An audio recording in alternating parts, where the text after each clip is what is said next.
شروع اللہ کے نام سے جو بڑا مہربان نہایت رحم والا ہے۔ ایک طلب کرنے والے نے عذاب طلب کیا جو نازل ہو کر رہے گا، یعنی کافروں پر، اور کوئی اس کو ٹال نہ سکے گا، اور وہ خدا صاحب درجات کی طرف سے نازل ہوگا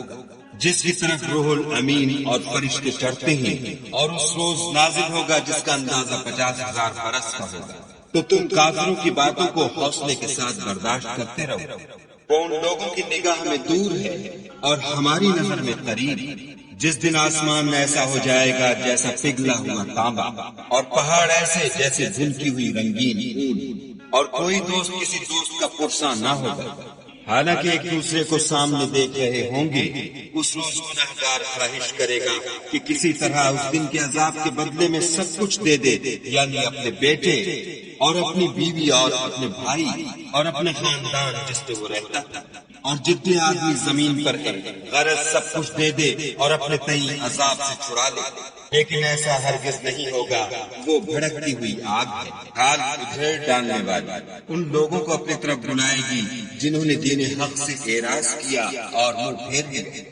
اور مال جمع کیا اور بند کر رکھا۔ کچھ شک نہیں کہ انسان کم حوصلہ پیدا ہوا ہے، جب اسے تکلیف پہنچتی ہے تو گھبرا اٹھتا ہے، اور جب آسائش حاصل ہوتی ہے تو بخیل بن جاتا ہے۔ مگر نماز گزار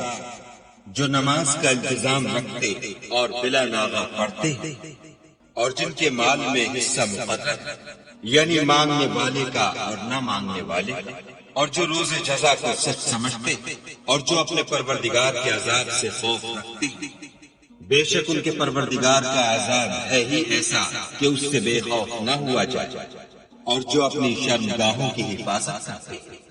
مگر اپنی بیویوں یا لونڈیوں سے کہ ان کے پاس جانے پر انہیں کچھ ملامت نہیں، اور جو لوگ ان کے سوا اور کے خاصگار ہیں وہ حد سے نکل جانے والے، اور جو اپنی امانتوں اور اقراروں کا پاس کرتے ہیں، اور جو اپنی شہادتوں پر قائم رہتے ہیں، اور جو اپنی نماز کی خبر رکھتے ہیں، یہی لوگ باغ بہشت میں عزت و اکرام سے ہوں گے۔ تو ان کافروں کو کیا ہوا ہے کہ تمہاری طرف دوڑے چلے آتے ہیں، اور دائیں بائیں سے گروہ گروہ ہو کر جمع ہوتے جاتے ہیں؟ کیا ان میں سے ہر شخص یہ توقع رکھتا ہے کہ نعمت کے باغ میں داخل کیا جائے گا؟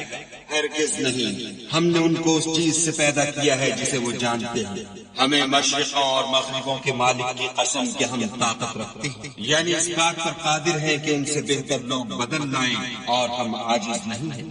تو اے پیغمبر صلی اللہ علیہ وآلہ وسلم، ان کو باطل میں پڑے رہنے اور کھیل لینے دو، یہاں تک کہ جس دن کا ان سے وعدہ کیا جاتا ہے وہ ان کے سامنے آ موجود ہو۔ اس دن یہ قبروں سے نکل کر اس طرح دوڑیں گی جیسے شکاری شکار کے جال کی طرف دوڑتے ہیں۔ ان کی آنکھیں جھک رہی ہوں گی اور ذلت ان پر چھا رہی ہوگی۔ یہی وہ دن ہے جس کا ان سے وعدہ کیا جاتا ہے۔